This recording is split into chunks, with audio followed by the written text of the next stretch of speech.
Hello. How's everyone doing? Awesome. Well, before I start, I'm going to give a little story. There was a teacher who wanted to teach her students a lesson on self-esteem. And so she asked if anybody thought they were stupid to stand up. To her surprise, one child stood up.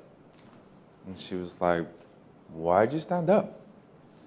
He said, "Well, you know, teacher, I just didn't want you to be the only one in the room standing."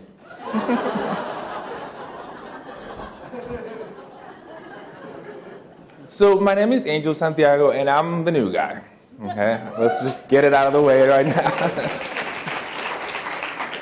But how do I come to be the new guy? My background is in motivational interviewing and psychosynthesis psychology.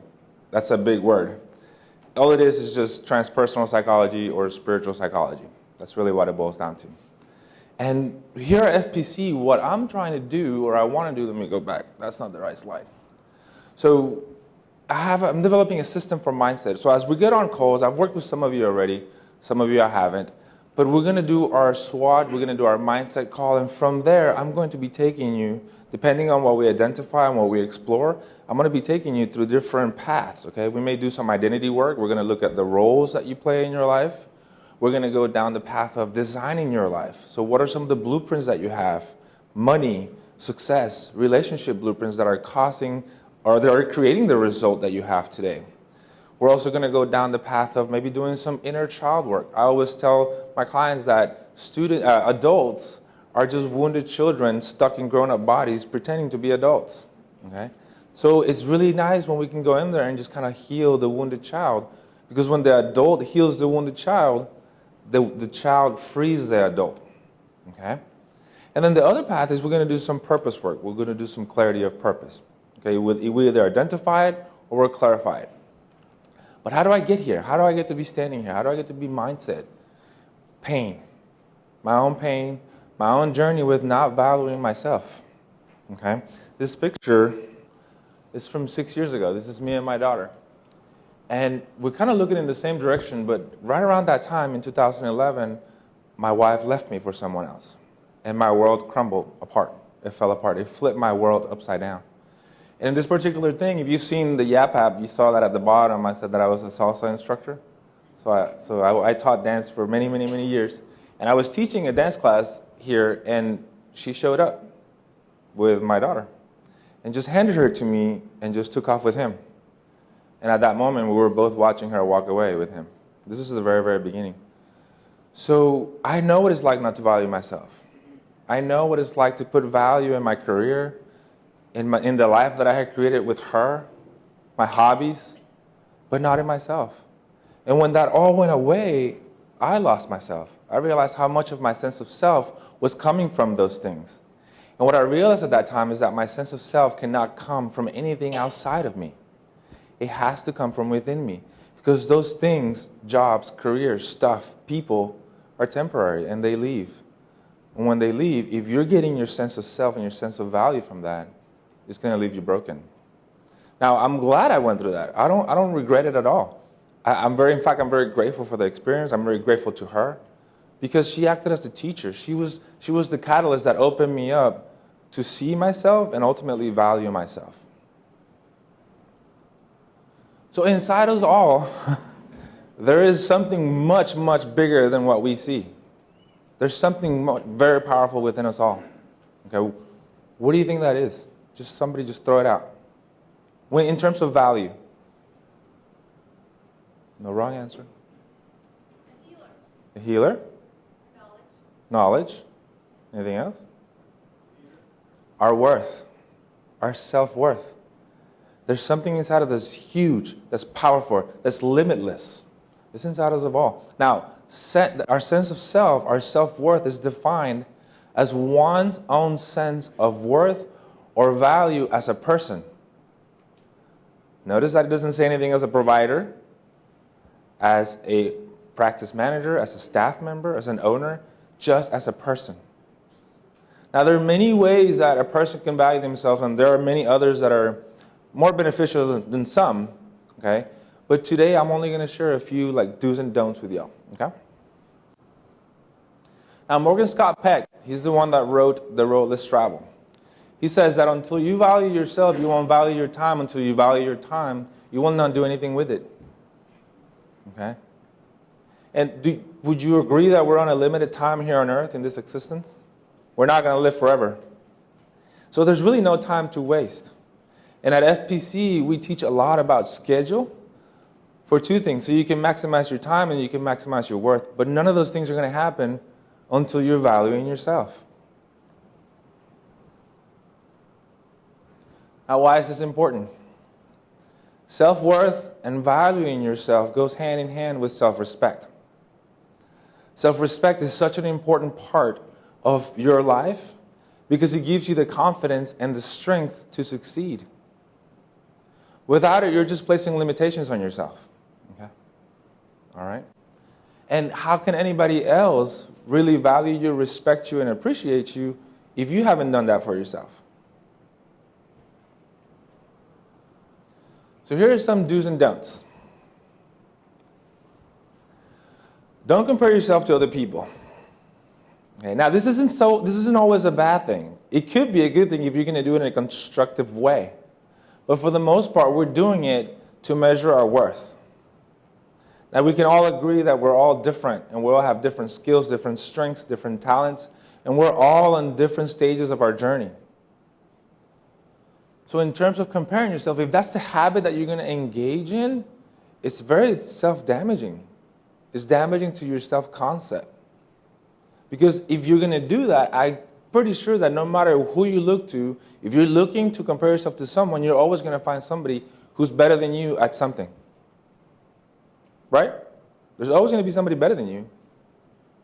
So first and foremost, what I would suggest to you and encourage you is don't compare yourself to other people. Instead, focus on your mission. Focus on your why you do what you do every day. Put yourself in the service of others. When you do that, it shifts your focus and your energy, and it puts it in the right place. It puts it in the, how can I make a positive impact in someone else's lives? And isn't that what it's all about? Being on purpose, making an impact, right? And when we achieve and fulfill our purpose, that brings value. And it says, I'm valuable. Now, last quarterly, Dr. Webb was up here talking about setting up for your day, starting your day. How are you going to set up for your mindset to start the day? And every day when I get to work, I read a page from this book. It's a little daily devotional, maybe reflections, meditations book. And on the day that I wrote this talk, it was June 13th, and I just happened to read the topic for that day, and it was on success. And I just want to share it with you so you can hear a different perspective on success. So it says, success. I will not make success my goal today or measure my state of happiness by it. If I am to succeed, it will be a byproduct of following a path that feels relevant and meaningful to me. I will try to follow my heart and respond to an impulse or a call from within. When I move in a direction that is neutral for me, that draws and speaks to me, I have more of myself to bring to my work. Success will come to me naturally if I love what I do. Loving what I do, it's its own reward. And it will give me the staying power necessary to do well. It will help me provide the motivation necessary to go the extra mile. Following my heart, my bliss, will put me on track towards the realization of my purpose. And so that's what I do every morning. That sets the stage for me. So now that you're not comparing yourself to other people, you're not so worried about whether somebody's going to accept you or not. You're not worried about being accepted by others. Now, I know that this may be a difficult habit because since we're little and we're taught and we're raised to look for approval and for validation from other people and to do what other people expect us to do. But the truth is, who's the only person that has to approve of you? Right? You can raise your hands high if you want. It's yourself. Okay? So now that you're not comparing yourself to other people, you're not so worried about whether you're being accepted by other people or not, you start learning to be true to yourself. You take off the mask. And you start expressing who you really are. You start sharing your feelings, your desires, your wants, and your needs, and you begin to ask for what you want. This is such an important part of self-care and self-love, which is asking for what you want, especially if it's really important to you.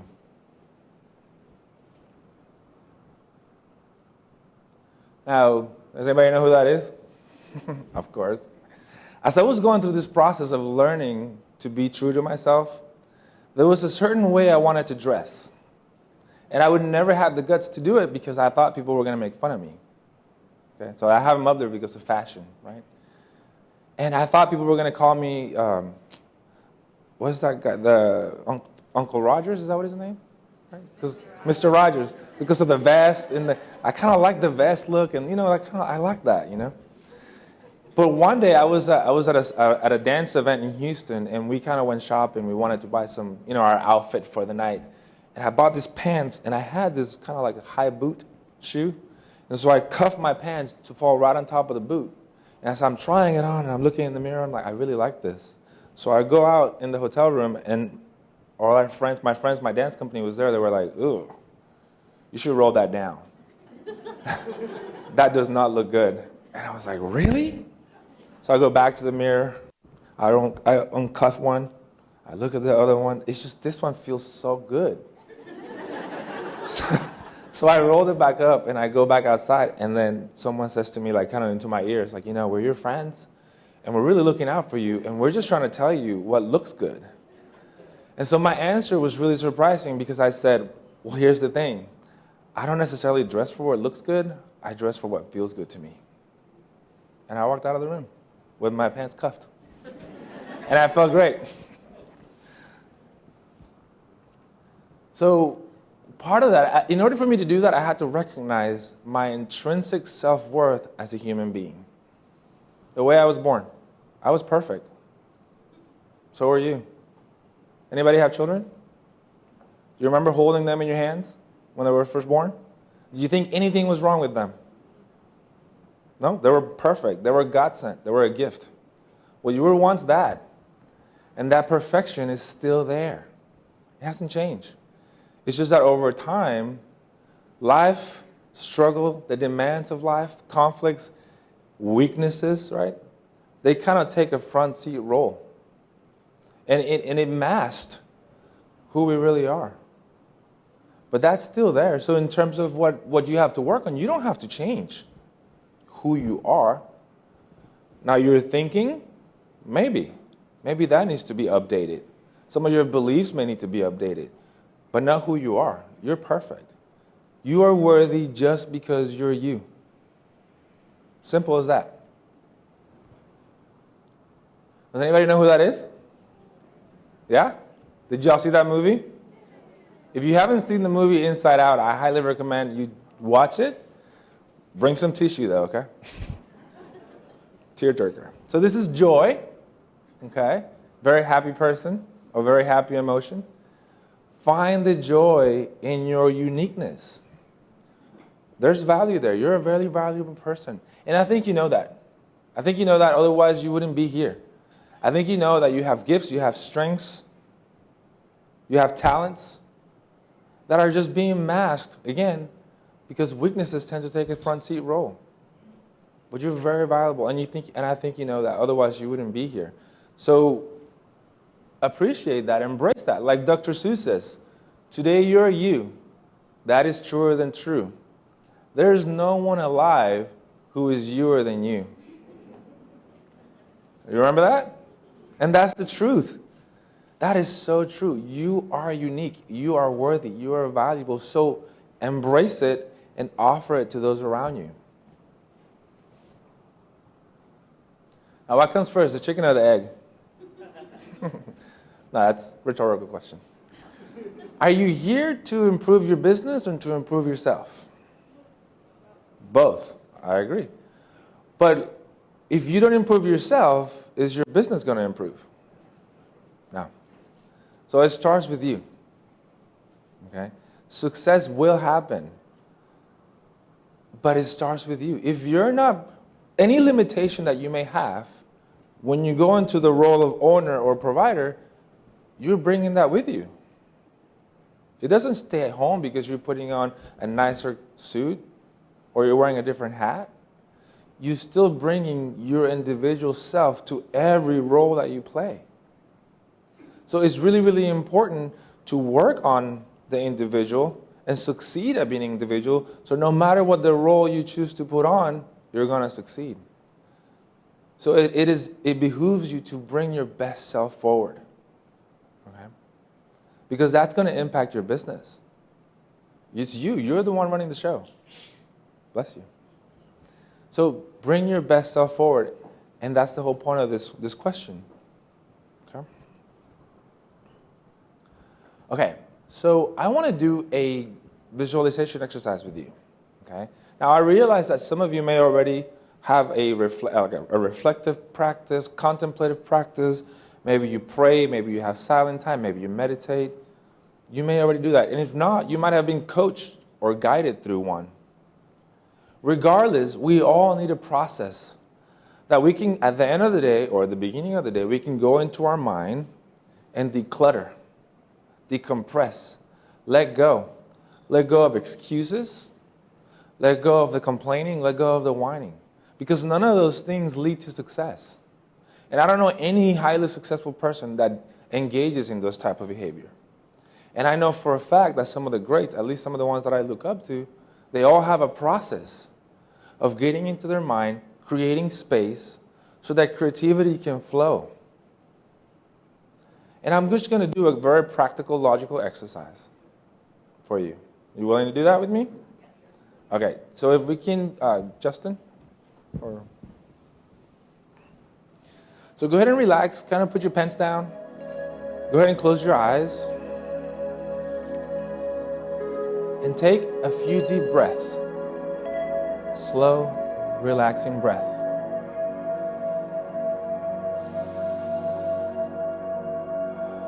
Allow the breath to center you and to still you into this moment.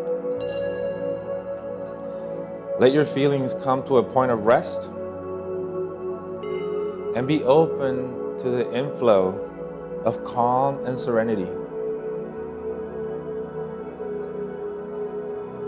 Let your thoughts slow down to a state of mental stillness. Picture yourself standing in an empty room. Observe yourself, 360-degree view. It's a white room. And allow that picture of you to come into focus and to become as clear as possible.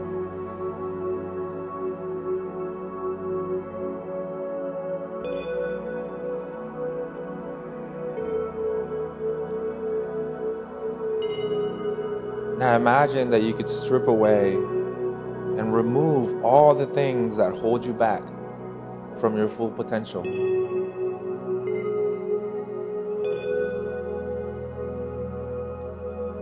Imagine self-doubt dissolving and being replaced with confidence and self-assurance.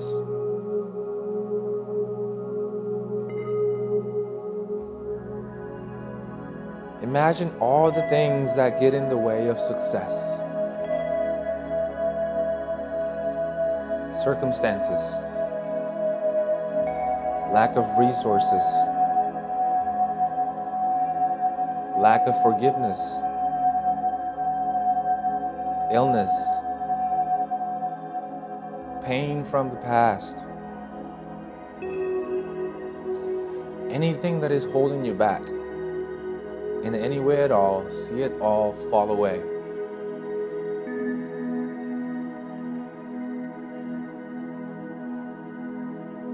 See it all disappearing.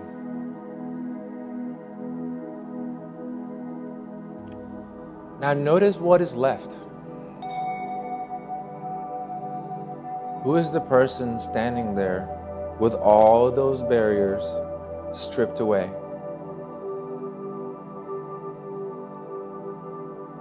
What does that feel like? What does that look like?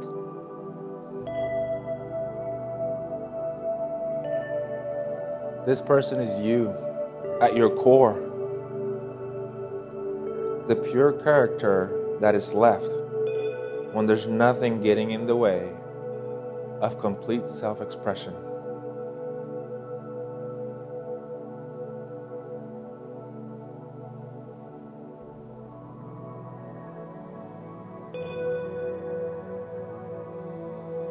Now create one final picture in your mind. Imagine with as much detail as you can the person you want to be. Imagine your ideal self.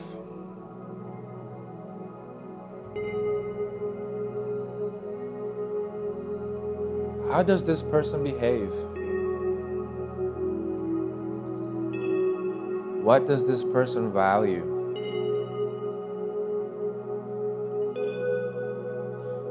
What motivates this ideal self?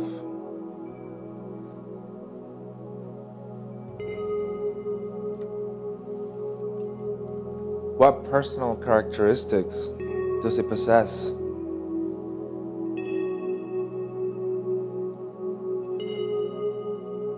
Get a glimpse of the details of what this person is. The person you most want to be.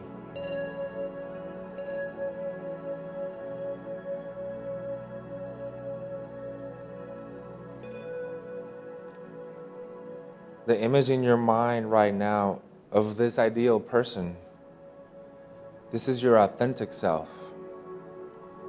This is who you are. This is your truth. Beneath what gets in the way, this is you.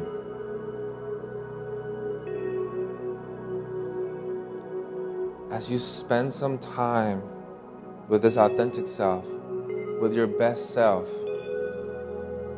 breathe into it.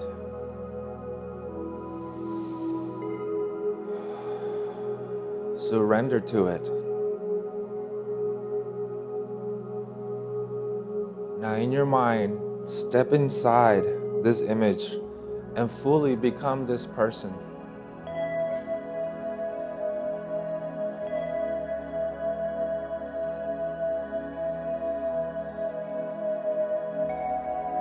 Become who you are. Be your authentic self. And feel a sense of calm and serenity. Secure in who you are. Knowing who you are.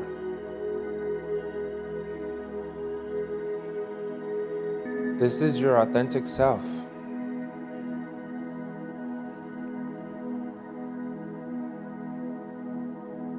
Know you are.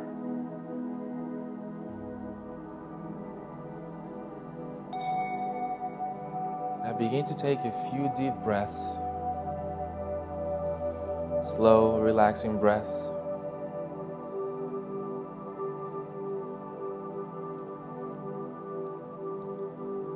And become aware of your surroundings. The sounds in the room, the sound of my voice.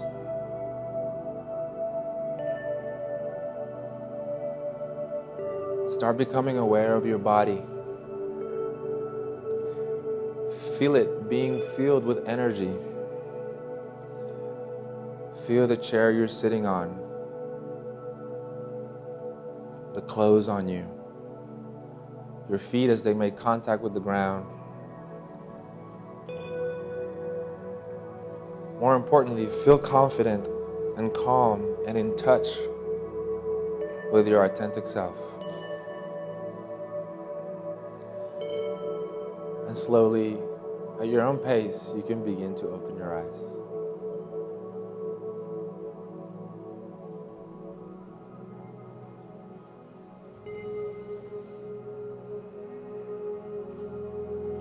we doing?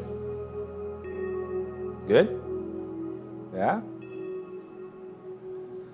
Now this exercise shows you who you are. It shows you your truth in every sense of the way.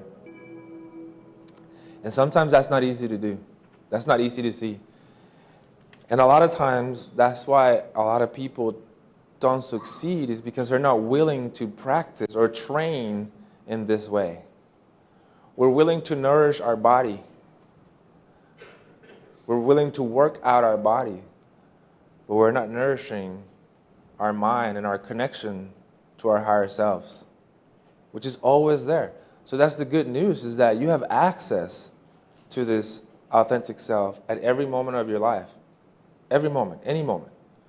One of my teachers told me once, he said, how much are you allowing? How much of your higher self are you allowing to come through your personality on a daily basis?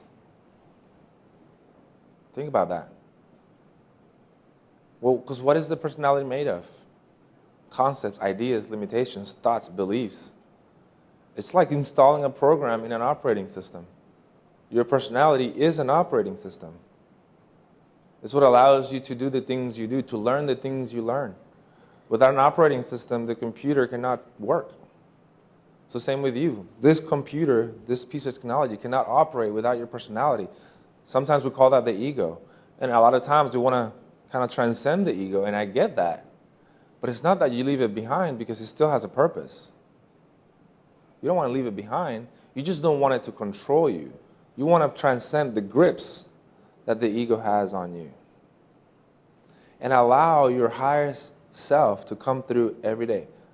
Does that mean that it's always going to happen? No. But as long as, anybody ever read the 4 agreements? Okay? It says, always do your best, right? So always do your best at being your best. Doesn't mean you're always going to do it. Doesn't mean that you're not going to have moments where you're going to maybe take a step back. But just always do your best. Now, this authentic self is part of you. It's part of who you are. You have access to it at any moment. So reach in there. Take some time. Maybe this exercise, maybe you do a shorter version of this exercise. Just really quickly, take a deep breath in, see that image one more time, refocus, let's go back out. Okay? So that may be one of the things that you do. In a couple of newsletters ago, I put an article, and I put at the bottom a very basic meditation exercise that you can do. That connection is really, really important.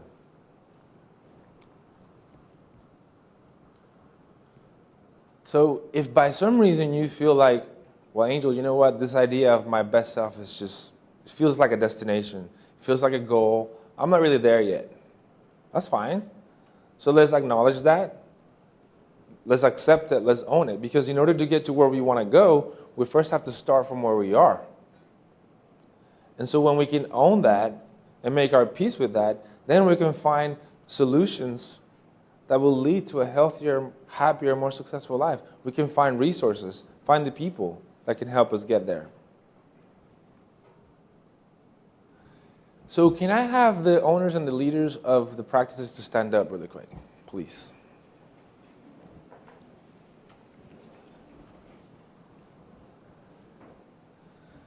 So you have stepped into a position of leadership, okay?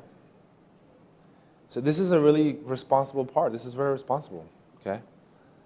Now, in order to do that, you have to look at your own actions first.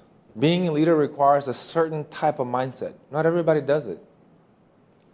In order to do that, you first have to value yourself. That's first. And value others, like your team members, okay? Being a leader requires respect. Are they going to respect you? But again, going back to what I was saying, do you respect you? It starts with you. Now, your business is counting on you. Lives are counting on you, especially your own life. Okay? So if you look around, look at your staff members. They followed you here. They're here with you. Some of them are. If not, then you have a great team that pushes every day to get to the common goal. So obviously there's something worth valuing in you. Okay? Can I get the staff members to stand with them now?